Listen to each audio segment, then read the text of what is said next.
is the future of supply chain, and what does that look like from a technology perspective?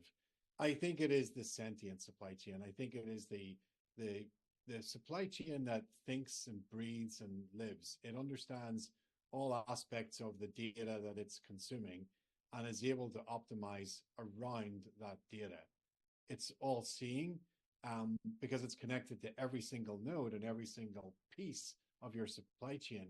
It's predictive because it understands everything that's happening at any point in time, and it's able to simulate exactly what's going to happen next. It's continuously optimized, and it always thinks about what is the best next step.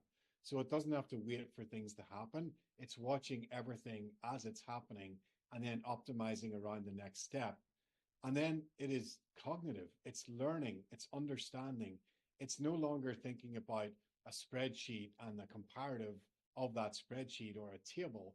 It's actually understanding the movement of product, the movement of inventory, movement of boxes, pallets, shipping containers, and the modes which they are transacting around the planet. And then it's understanding exactly why it just made that decision, bettering that decision every single time. You know, for me, the future of the supply chain is really kind of continuously evolving. I think about the supply chain historically has tended to be very rigid. It's been very fixed. It's been very solid in terms of how things move forward. As I think about the future of supply chain and where supply chains are really headed, I think about a couple things. One, flexibility. I think over time, through data, through systems, through technology, through tools, through automation, building flexibility into our supply chains to give us options and alternatives.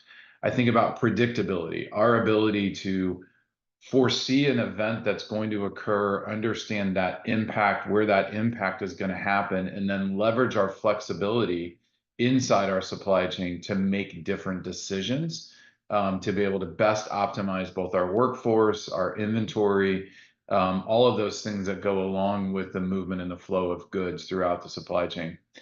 The third one is really, again, that visibility, the ability to then increase our view of what we can see and what we think is going to happen. And as we get better visibility, we should drive better predictability. And as we layer flexibility on top of that, it really gives us a supply chain that is constantly rethinking almost on its own on a regular basis of where is the best place for this inventory to be, where is the best place for this operation to occur, where is the best place for this task to happen in order to best meet the needs of the customer, but also to help reduce our costs and manage better what our overall expenses are going to look like throughout the supply chain. When I think about the supply chain of the future, you know, the terms self-healing, autonomous, et cetera, are thrown around a lot.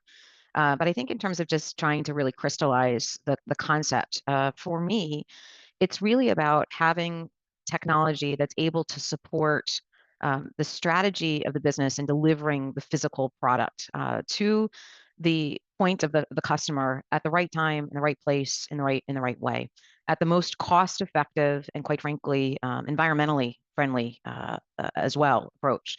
So when you think about what that looks like, right, and then how does one kind of envision what has to be true, both in terms of understanding the demand and also understanding the supply.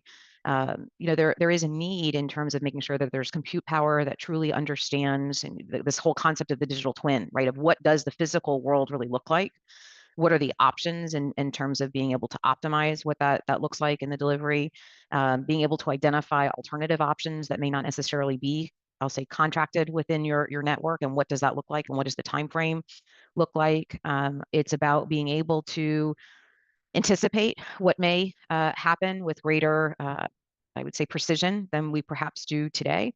But I also think that this concept of demand identification in some ways is a fallacy. You know, while I definitely think there are ways for us to predict certain behaviors of the customer, the reality is that humans are unique in terms of what they're feeling, what they're thinking, what they see. And so while we would love to be able to say a person is going to behave in this way around this particular good, the reality is that there may be something that happens that really entices them to act in a very different way than what a model may predict. And so I think while we can definitely try to understand what that looks like and supply to that, this concept of truly having an agile supply chain that can respond with speed is certainly part of this future capability, and the technologies that are there that allow you to truly be able to respond effectively, I think is really where we have to go with the supply chain, not just about being able to predict what's going to be there.